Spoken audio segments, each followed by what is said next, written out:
Hey guys, so today I'll be talking a little bit about my process when it comes to making a portrait with oil paint. So I always start with a sketch and an underpainting. I won't go too into detail about this stage, but I do have other videos about it. Essentially, I create this sort of paint by numbers situation where I block out the different values and then I go in with an underpainting and I paint on top of that using a burnt umber or brown acrylic paint.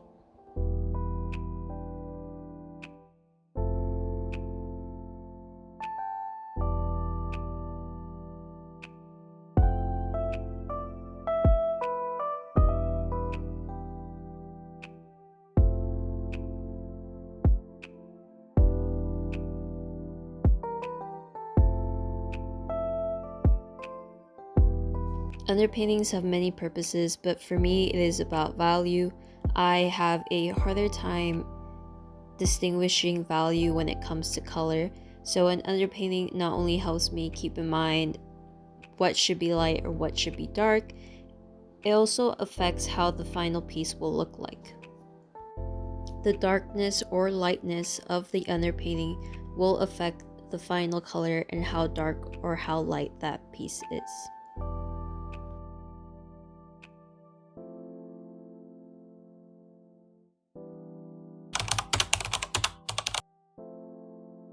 So after my underpainting is done, I go in and I do my first couple of layers of oil paint. So in my case, I'm using water mixable oils, so I go ahead and I water them down and I start placing them. This will help build up some undertones. I'm not looking for it to be perfect at this stage. I'm just sort of setting up, again, the foundation for what's to come later. Now the underpainting has already done some of this for me, but I'm going in and laying down more color. That way when I go to build it up in future layers, it'll be much more easier for me to blend and create something that looks more realistic.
So as you can see here, this is really when it started taking shape. As you can see, I started focusing on one area specifically after I had laid down a very quick couple of layers of watered down oil paint. And this is me starting to refine a little bit, but again, I am not looking for perfection at this stage. I'm just trying to build lightly. There are some things that I may change, like the redness or the harshness between shadows, but that's not something I'm looking to do at this stage. I find that a big portion of painting a portrait is just having that patience and letting it take form. And like many artists know, there is an ugly stage that you just have to push through.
So at this point, I felt like I had a pretty good basis for the skin, and I decided I wanted to move on to the clothing, partly because, again, color is not the color that you mix, it's also the colors around it. So I wanted to see how that would affect the skin and how dark or how light that would make it.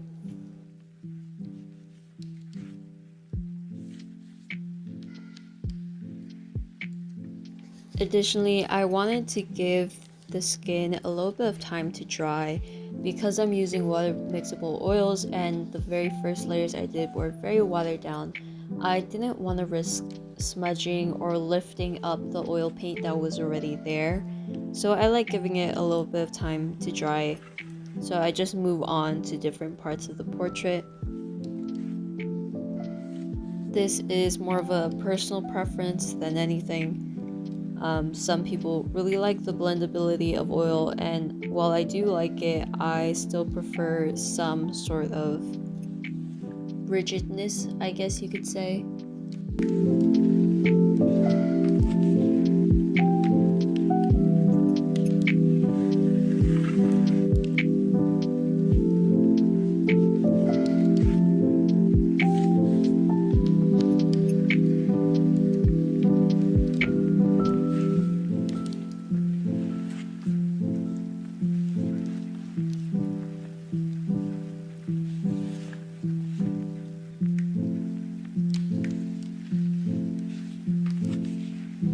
So when it came to painting the blue stripes for the shirt, it was somewhat difficult because I have a hard time keeping a steady hand.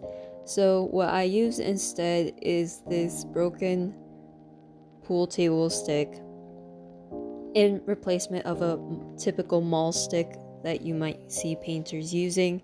Because I usually don't work on very large canvases, I don't really find the need to have an actual mall stick. Instead, this works just fine, and I just lightly lean it against the very corner, the very edge of the painting.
So for the background, I chose to paint it blue.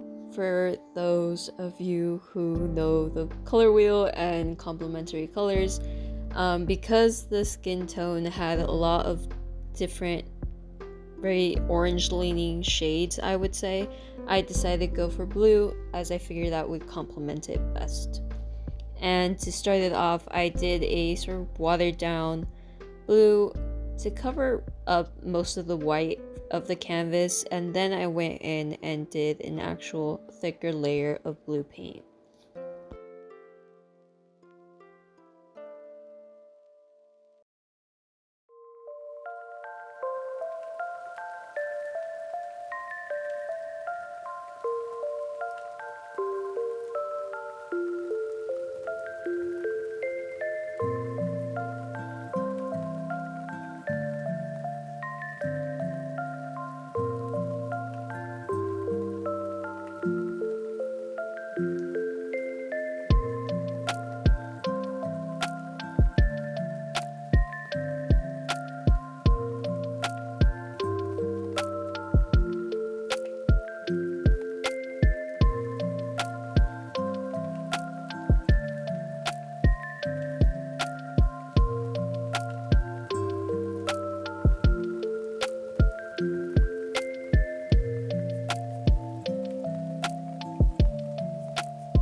So by the time that I had the background done and the clothing for the most part done, I went back in and started refining the skin, the face.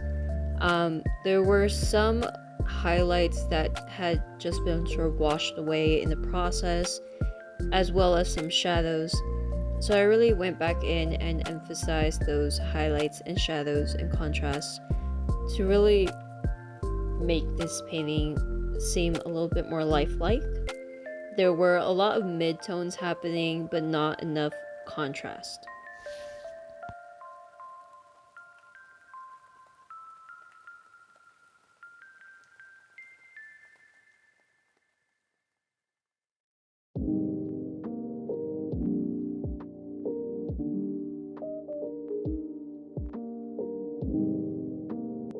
Now, if you're like me and you have trouble distinguishing that contrast in value when it comes to color, do what I do and literally just take a picture of it and turn it to black and white, and you will really see how the contrast is lacking or isn't.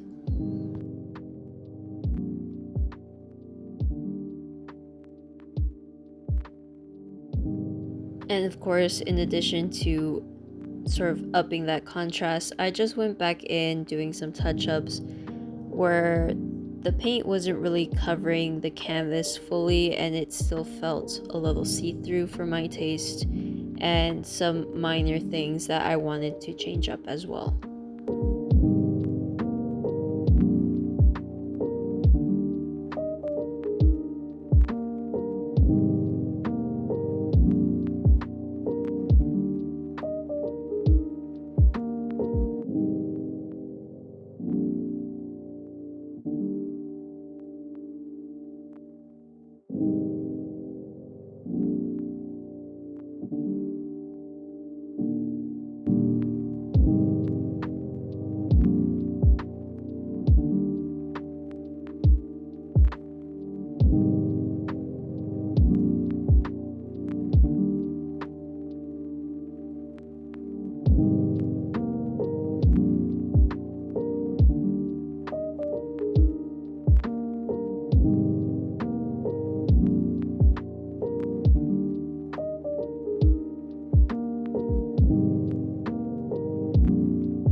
And here is the finished piece. I hope you guys enjoyed seeing the process and you liked the video, and I will see you next week with a new one.